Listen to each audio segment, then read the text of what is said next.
kehadiran siswa ya kan pasang surutnya tinggi ya. Kadang-kadang sampai gimana gitu.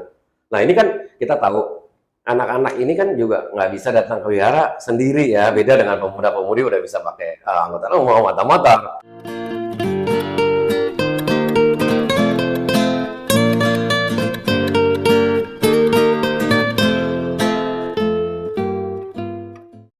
Hai Kak Namita, nama budaya. Kembali lagi sama aku, Kak Chelsea. Selamat datang di podcast terbaru konten podcast mengenai SMB. Kali ini, narasumber podcast terdiri oleh Kepala Sekolah Minggu Budi Swihara Dhamma Meta, yaitu Pak Irwan Kusuma. Wah, di kesempatan kali ini, kita diberikan kesempatan sharing-sharing di podcast ini mengenai Sekolah Minggu Budis. Menurut Bapak, Kepala Sekolah Minggu Budis itu apa sih, Pak? Ya, baik. Sebelum saya menjawab ya, Chelsea, saya mau kasih salam dulu ya buat sahabat-sahabat Kalyanamita. Hai, sahabat Kalyanamita, terimalah salam dalam Dharma, Namo Buddhaya. Ya, terkait apa itu Sekolah Minggu Buddha ya. Sekolah Minggu Buddha adalah lembaga pendidikan yang non formal ya, non formal yang bergerak di bidang pendidikan agama Buddha yang kegiatannya dilaksanakan pada hari Minggu di cetia atau di wihara. Nah, Sekolah Minggu Buddha ini juga diatur sama pemerintah ternyata ya, berdasarkan peraturan pemerintah nomor 55 tahun 2007 pada pasal 2 berbunyi pembelajaran Sekolah Minggu Buddha bertujuan untuk menanamkan sada atau keyakinan dan bakti kepada seluruh peserta didik untuk meningkatkan keimanan umat Buddha secara berkesinambungan. Nah, di pasal 4-nya juga lagi diperkuat ya, khususnya untuk dunia pendidikan. Jadi Sekolah Minggu Buddha itu merupakan bagian ya atau pelengkap dari sistem pendidikan pada satuan pendidikan formal. Ya. Jadi Sekolah Minggu Buddha ini bisa dimanfaatkan sebagai pendidikan agama Buddha setara sekolah-sekolah formal seperti itu. Untuk kurikulum dan kegiatannya gimana, Pak? Nah, kurikulumnya khususnya di kita ya di Sekolah Minggu Buddha Wihara Dhamma Meta, kita mengacu kepada keputusan Dirjen Bimas Buddha nomor 63 tahun 2017. Ya, kurikulum ini mengembangkan beberapa hal diantaranya pengembangan fisik, pengembangan sosial dan moralitas, pengembangan mental dan pengembangan pengetahuan. Juga kelasnya juga dikelompokkan ya. Jadi mulai dari TK, SD, SMP dan SMA. Seperti itu. Nah, kegiatan yang ada di Sekolah Minggu Buddha itu kita dilaksanakan pada hari Minggu, mulai jam 9 dan sampai dengan jam 12 siang. Ya. Terus untuk periode yang sekarang ini kita bagi berdasarkan kurikulum dari Bimas Buddha tadi, kita bagi jadi 3 kelas. Ya. Jadi yang pertama kelas Adiseka itu untuk anak prasekolah ya. Jadi mulai yang usia 3 tahun sampai TK, itu kelas Adiseka. Nah, kelas sekolah dasar kita bagi 2, ada kelas Sin dan kelas Siang. Nah, kelas Sin ya itu terdiri dari kelas 1 sampai kelas 3 SD, dan kelas Siangnya itu kelas 4 sampai kelas 6 SD, seperti itu. Berarti untuk kegiatan sekolah minggu itu berarti kegiatan rutin ya, Pak? Ya, ada rutin. Jadi di periode ini kita mau buat kegiatannya dibagi 2 ya. Jadi ada kegiatan indoor di wihara dan kegiatan outdoor ya. Jadi yang indoornya aktivitas puja bakti seperti biasa ya, setiap hari Minggu itu pembacaan parita, berdoa, berdana, menyanyikan wiragita dan latihan meditasi, itu rutinitas. Di samping itu kegiatan belajar mengajar juga kita ada yang terbaru materi kita masukkan itu pengenalan prakarya dan seni. Jadi anak-anak ini kita didik membuat suatu bentuk kerajinan ya, dan seni berupa tari, mewarnai dan yang lainnya. Ada juga seperti itu. Itu kegiatan yang indoor ya, yang kita lakukan di wihara. Dan kita juga lagi siapkan program untuk kegiatan indoor, yaitu senam bersama. Jadi nanti untuk seluruh siswanya sama kakak-kakak pengasuhnya bisa senam bersama seperti itu untuk menunjang pengembangan fisik tadi ya. Di samping itu juga pemberian snack yang bernutrisi udah jalan dari dulu, bahkan kita tingkatkan yang sekarang. Terus juga perayaan-perayaan hari besar juga anak SMP nanti kita libatkan di sana supaya mereka mengetahui, oh agama Buddha itu juga memiliki hari-hari besar keagamaan, ya seperti itu.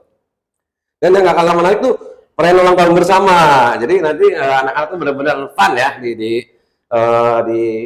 ikutin sekolah minggu tuh merasa benar-benar senang gitu. Nah program yang outdoornya ini juga yang gak kalah menantang nih. Jadi kita akan buat juga nanti kita anjar sana ke wihara-wihara lain, ya supaya apa? Supaya anak-anak kita juga bisa mengetahui lah perkembangan agama Buddha di daerah-daerah lain, ya. Mereka juga bisa belajar seperti apa nanti di sana, ya. Dan waktu dekat kita juga mau mengunjungi museum atau tempat-tempat bersejarah, ya. Jadi itu. Terus juga ada pelayanan ke panti-panti sosial dan juga di salah satu program kita juga ada wisata edukasi nantinya. Jadi kegiatan kita indoor dan outdoornya juga udah lumayan padat, mudah-mudahan ini bisa berjalan dengan baik semuanya. Seperti itu, Chelsea. Kalau untuk manfaat tersendiri bagi sekolah minggu ini gimana Pak? Ya, manfaatnya kan tadi udah dijelaskan di awal ya. Jadi sebagai sarana pendidikan agama Buddha yang setara dengan pendidikan agama Buddha di sekolah formal. Coba kita bayangkan buat di daerah-daerah yang di sekolah tersebut tidak ada guru agama Buddha, ya kan? Kadang-kadang ada siswa Buddhanya cuma 1 atau 2, ya. Jadi mereka membutuhkan nilai untuk lapor ya kan. Jadi bisa diambil dari sekolah minggu Buddhis terdekat di sana. Itu salah satu fungsi. Yang kedua, sudah jelas ya pemahaman anak tentang agama Buddha kita tanamkan sejak dini, ya. Bahkan di Wiharadhamma Metta ini ada balita di bawah 3 tahun sama mamanya udah di bawah, seperti itu ya. Itu sudah benar-benar ditanamkan di semenjak belum ngerti apa-apa tuh udah dia biar dengar tuh yang baik-baik terus, seperti itu. Ya. Terus juga banyak manfaat lagi yang lainnya ya. Selain itu juga ada seperti apa? Sekolah Minggu Buddhis ini kan juga kita mendidik calon-calon generasi bangsa, tunas-tunas bangsa, anak-anak. Jadi kita membuat atau mencetak bibit-bibit yang berakhlak baik, ya, yang beragama bagus seperti itu. Terus juga kita menanamkan sejak kecil tuh karakter-karakter Buddhis ke anak-anak, ya nilai-nilai Buddhis pada usia dini. Nah yang gak kalah pentingnya, Chelsea, itu kita bisa membantu orang tua memberikan pendidikan agama kepada putra-putrinya. Kita tahu orang tua sekarang tuh waktunya tuh nggak ada ya buat ya bahkan kalaupun ada sedikit sekali ya untuk mengajarkan agama Buddha ini ke putra-putri mereka. Ya jadi kehadiran sekolah Minggu Buddha khususnya yang di Wiharadhamma Metta ini bisa dimanfaatkan untuk membantu orang tua mendidik putra-putrinya pendidikan agama Buddha secara benar seperti itu. Ya mungkin itu salah satu fungsi yang memang bisa dirasakan langsung ya buat umat Buddha di sekitaran wihara dan yang lainnya. Berarti manfaatnya sangat-sangat baik ya Pak? Sangat luas bahkan ya, sampai ke ranah-ranah dunia pendidikan, sampai ke orang-orang tua mereka juga harusnya antusias sekali dengan sekolah minggu ini. Karena beban mereka, kewajiban mereka mendidik anak dalam agama Buddha bisa terbantu dengan adanya SMP ini. Gitu. Menurut Bapak, tantangan tersendiri dan solusi dalam menjalankan sekolah minggu Buddhis itu gimana sih Pak? Oh ya jelas lah, setiap apapun pasti ada tantangan dan hambatan. Dan tentu kita juga harus siapkan solusi. Nah hambatan terbesar itu pastilah di mana-mana pasti adanya kurangnya dana. Kenapa? Karena kita ini kan lembaga sosial, lembaga keagamaan, suatu kegiatan lembaga yang non-profit, tidak menghasilkan ya. Jadi dana adalah hambatan terbesar, pasti di mana-mana seperti itu, karena ini lembaga sosial. Tetapi kita udah siapin beberapa solusi sih, ya. Di antaranya seperti apa? Kita melibatkan pemuda-pemudi yang ada di Wiharadhamma Metta. Kenapa? Ini akan bisa mengakibatkan apa? Pertama, apa? Efisiensi biaya operasional. Kenapa? Pengasuh-pengasuhnya kita ambil dari pemuda-pemuda tersebut, ya. Terus beberapa nanti dari guru sekolah seperti itu. Jadi kita nggak total memanggil guru-guru dari sekolah, tapi kita melibatkan pemuda-pemudi di Wiharadhamma Metta. Ya.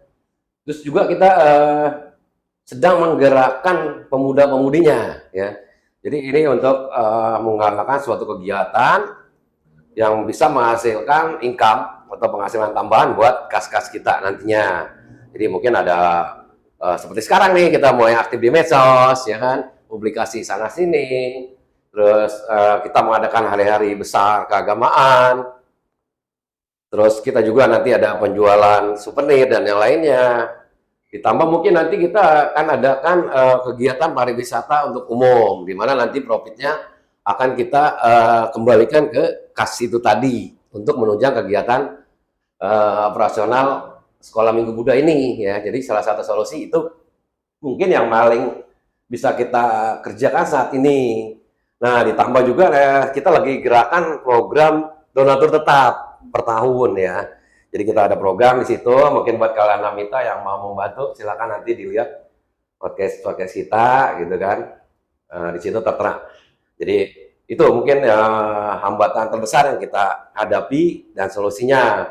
Di samping itu juga kita yang namanya kegiatan sosial ya, namanya Sekolah Minggu Buddha pasti adanya di wihara. Kita tahu di wihara pun juga ada keterbatasan untuk ruangan ya, dan beberapa fasilitas. Jadi kita juga udah berusaha memaksimalkan ruangan-ruangan yang ada. Jadi kita bagi untuk kelas anak prasekolah dan TK, kelas SIN, dan kelas yang kita juga udah coba atur dengan kondisi yang ada di wihara saat ini ya. Fasilitasnya juga kita udah coba tambahkan ya, kayak berupa meja untuk menulis atau meja belajarnya ya. Dan juga seragamnya juga kita udah coba perbarui supaya apa? Supaya anak-anak kita ini juga spirit atau semangatnya bisa meningkat tahun ini ya. Seperti itu. Nah, ini hambatan juga yang nggak kalah apa ya? Yang agak ya susah atau klasik lah, di mana-mana pasti terjadi ya. Kehadiran siswa ya, kan pasang surutnya tinggi ya. Kadang-kadang sampai gimana gitu. Nah, ini kan kita tahu anak-anak ini kan juga nggak bisa datang ke wihara sendiri ya, beda dengan pemuda-pemudi udah bisa pakai angkutan umum, motor. Justru anak-anak SMP ini kan pasti diantar sama orang tua, ya kan? Nah, kendalanya di orang tuanya gitu kan. Orang tuanya mereka kadang-kadang kalau merekanya juga nggak semangat untuk SMP ya juga ngantar anaknya juga ya udahlah nanti aja minggu depan aja, ditunda lagi gitu.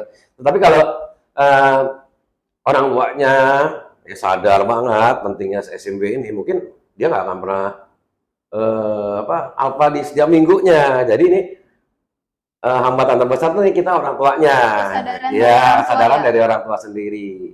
Kenapa orang tua ini sangat berperan untuk mendorong anak-anak ini supaya minatnya ini biar meningkat ya, butuh dorongan dari keluarga, khususnya orang tua. Nah itu ya, jadi kita juga coba kolaborasi nih Chelsea sama orang-orang tua murid, sama momsnya terutama, karena kan yang biasa yang antar tuh momsnya ya, momsnya di rumah atau kerja atau dagang lah. Momsnya ini kita gabung dibuat komite sekolah nantinya. Jadi ada beberapa perwakilan orang tua itu beserta dari pengurus kita, ada komunikasi sehingga yang mudah-mudahan ini bisa memfasilitasi, menjembatani apabila ada kendala-kendala atau informasi-informasi yang lainnya. Tuh ya, seperti ya itulah hambatan luar biasa pasti dari orang tua. Untuk penerapan nilai-nilai agama Buddha yang akan diterapkan di Sekolah Minggu Buddha Wihara Dhamma Metta itu apa, Pak? Wah, yang pertama sesuai dengan tujuan dari pemerintah ya, itu kita menanamkan sada sejak dini. Terus bakti kepada ya paling nggak orang tua ya, bakti kepada ya negara gitu, dan bakti kepada yang kuasa di sana gitu. Yang kedua itu adalah nilai-nilai kejujuran ya, jadi kita mendidik anak-anak ini sejak dini nilai-nilai kejujuran, nilai-nilai saling menghargai sesama teman. Soalnya kan pas saat mereka belajar itu kan akan terjadi interaksi ya, di situ kita akan mencoba menanamkan sikap saling menghargai, kejujuran ya kan, seperti itu. Sopan santun juga penting. Sopan santun kan bukan berarti sama yang lebih tua aja gitu kan, sesama seumuran sebaya pun juga penting sopan santun itu.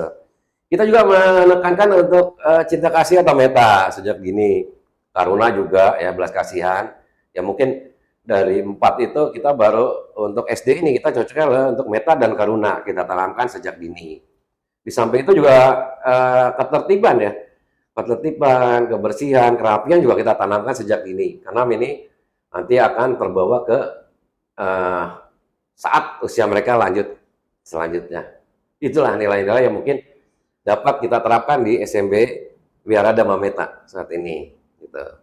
Baik, jadi untuk kan Bapak selaku kepala sekolah, apa harapan Bapak ke depannya untuk sekolah Minggu Buddha ini, Pak? Waduh, harapan saya sih banyak sekali ya.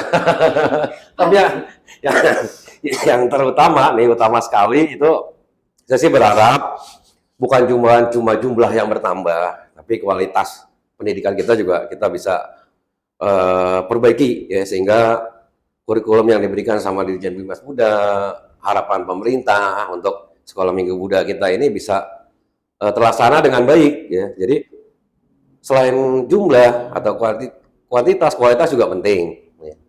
Yang kedua, saya berharap buat moms dan popsnya, orang-orang tua ya, orang tua murid, mari lebih aktif lagi ya, antara anak-anak kita setiap hari Minggu untuk sekolah Minggu ya, kita berikan pengetahuan Dharma sejak dini, kita berikan mereka kegiatan yang positif ya, dan kegiatan-kegiatan yang berguna seperti itu. Juga harapan umum nih, saya harapkan sih buat pemuka-pemuka agama, penggerak-penggerak agama maupun organisasi keagamaan ya. Di mana-mana umumnya sekolah Minggu Buddha ini perhatiannya kecil ya. Porsinya tuh kecil sekali. Jadi mulai sekarang saya berharap semualah dimanapun di Indonesia ini marilah kita berikan porsi yang lebih perhatian untuk sekolah Minggu Buddha ini agar apa? Tercipta generasi-generasi penerus yang berbudi luhur, yang berkelakuan baik sesuai Dhamma dan berguna untuk orang tuanya, untuk dirinya sendiri dan bangsa ini. Itu harapan saya, Tulsi. Berarti untuk sekolah Minggu Buddhis ini pasti ada rasa sulit dan ini ya Pak, harapan Bapak juga besar ya? Iya, betul. Jadi di sela-sela kesulitan yang ada, diperkuat dengan harapan yang tinggi, mungkin ini semua bisa kita atasi sama-sama. Karena di sini saya nggak kerja sendiri, dibantu sama tim-tim pemudi Wihara Dhamma Meta, gitu kan. Jadi bisa lebih powerful lah untuk menggerakkan sekolah Minggu Buddha ini. Berarti peran pemuda Wihara Dhamma Meta bukan hanya untuk datang lalu pulang dari wihara saja ya Pak? Oh ya, betul. Berperan banyak. Sangat berperan gitu. Di saat kelas mereka gitu kan, di saat kebaktian pemuda kita juga bina. Di samping itu juga kita beri pembekalan dan pengetahuan supaya mereka juga bisa menurunkan pengetahuannya ke adik-adik kita di bawah. Jadi kita ada ciptakan regenerasi yang berkesinambungan gitu kan. Jadi saat kakak-kakaknya naik kelas, yang ini juga yang dari SMP pasti akan naik ke pemuda, ya kan? Pemuda nanti juga naik ke menanjak dewasa ke umum. Nah ini kan juga nggak boleh habis. Kalau di SMP-nya nih nggak ada, generasi itu akan terputus, ya kan? Seperti itu. Wah, nggak kerasa ya Pak, kita sudah membahas banyak mengenai sekolah Minggu Buddha. Terima kasih untuk Pak Iran Kusuma berkenan meluangkan waktu untuk podcast perdana. Terima kasih kalian Mita karena sudah menyampaikan podcast kita. Sampai jumpa di podcast berikutnya. Namo Buddhaya. Namo Buddhaya.